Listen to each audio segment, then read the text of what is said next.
Before we get started, I want to encourage you to subscribe to the channel, turn on notifications so that you don't miss any of the content that is released by Go Collect. And if you're interested, head over to Regie Collects here on YouTube. It's Wednesday, and you know what that means. It's time for the Go Collect speculation video. Stay tuned. Regie here, your friendly neighborhood bodybuilder and comic book collector and the host of the Go Collect speculation video. And I want to welcome you to another one of our episodes. In this episode, we are going to spend some time looking at 6 fantastic blog posts that have been sent in to Go Collect by bloggers and are available to you on the website. This first blogger does something that I think is really cool and asks the question of, if you had money back in the day, which book should you have bought given the way that that book has performed over time? And this blogger actually takes a look at 2 fantastic Bronze Age books, specifically the first appearance of Punisher, Amazing Spider-Man number 129, and he compares it to the first appearance of Wolverine, Incredible Hulk number 181. And the analysis that is done, I think, is really compelling. And I'm not going to tell you which of these books is a better investment as you look back to the past, but I'm going to encourage you to check out this blog post. The link to this blog post and all of the others that I'll be discussing in this episode are down in the description.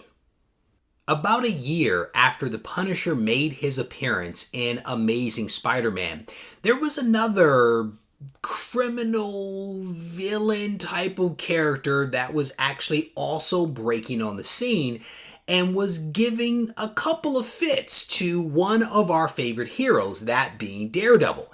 Now, the villain that I'm talking about is a character that you may never have heard of before, but our blogger thinks that this particular character may appear at some point in the MCU, in a movie, in a TV series, something along those lines. And the villain that this blogger is talking about is a character by the name of Copperhead. And as his name would imply, he has some tricks up his sleeve involving copper. And it is a pretty interesting character. I mean, I'm going to be honest with you. I don't read a lot of Daredevil, but this is one character that I've absolutely never heard of before. But the MCU has done some pretty interesting things, right? If you think about it, they are not opposed to dusting off characters that you haven't really seen before and that there's nothing really been done with, because it gives them a clean slate to be able to do some awesome stuff. And we all know that Marvel is going to do something with Daredevil given the wonderful success of the Netflix series. And so maybe there's something there. I don't know, but I would definitely encourage you to check out this blog post because the blogger does a pretty good job of providing us with a little bit of background and some insight and a rationale for why Copperhead could appear. And I will tell you that Copperhead made his first appearance in Daredevil 124. So again, if you think that there's something there, you might want to take a look at this blog post. So I want to play a game, and I'm curious if down in the comment section, you guys can give me the name of the book that may have performed in the following way. And I want to tick off some prices for you. And I'm curious if you guys can actually, by the time I reach the end of this, tell me what book it is. Now, this book is about 11 years old, and the book originally was priced somewhere around $30 to $50. And it crept up to $100 where it kind of stabilized, and then it jumped up to $2.99, and then it hovered around, after an announcement, $450 and jumped again to $575, and it's kind of stabilized around $500. And mind you, this could be a lot of books. I'm gonna be honest. It could be a lot of books, especially when I said that there was an announcement. But the book that I'm specifically talking about in this example, in this blog post, is Sweet Tooth number 1. Now, this This book has had some pretty interesting, patterns with the sales prices for this particular book. Because when Netflix announced that they were actually adapting Sweet Tooth, the comic, for a live action show, there was a lot of money that suddenly started to flow into this particular book. And I'm gonna be honest, I don't know a whole lot about Sweet Tooth, but I did enjoy reading this blog post, which provides us a little bit of context, not just for how this book has performed, but what the book actually is. And while we don't know how Sweet Tooth is going to perform in the long term, this could potentially be a book that you want to take a look at. Before you look at the book, however, I would encourage you to check out the blog post, see what the blogger's talking about, and then do some additional research so that you can make an informed decision as to whether this is a book that you want to pick up. So over the last couple of months, we've actually covered several different blog posts that have actually spoken about late printings. And historically, I honestly have been a huge fan of getting essentially just the first print run and being done. But this blogger does make some compelling arguments why you may want to take a look at what he is calling some late printings. And that's specifically, the second print, third print, fourth print, etc., because the print runs are relatively small. And if the book proves to be popular for some reason or another, and the print run is relatively small, this actually creates quite the perfect storm for collectors and also speculators. Now, this isn't to say that every late print run is worth picking up, but there could be some that you may want to check out. In this blog post, the blogger does a pretty solid job of making an argument why you might want to look at these, but he also highlights a few different books that you may want to consider, as well as the rationale for why you should pick these books up. I'm only going to cite a couple, so you definitely want to check out the blog post. The link is down in the description, but the very first one that I want to talk about is Howard the Duck #1, specifically the second print. Now, why is this one important? It's important because it is actually the first appearance of Gwenpool. And the blogger highlights that the 1 in 25 sketch cover variant could be the one that you want to check out, citing that with this particular print run, the run was somewhere around 3,000 to 4,000 copies, which isn't all that bad. And if you look at the price of about $20, it's certainly an attractive book that has a relatively low price of entry. Because Miles Morales is all the rage right now, I definitely want to highlight the Miles Morales book that is in this blog post. And we're specifically talking about Miles Morales Spider-Man #1, specifically the third print run.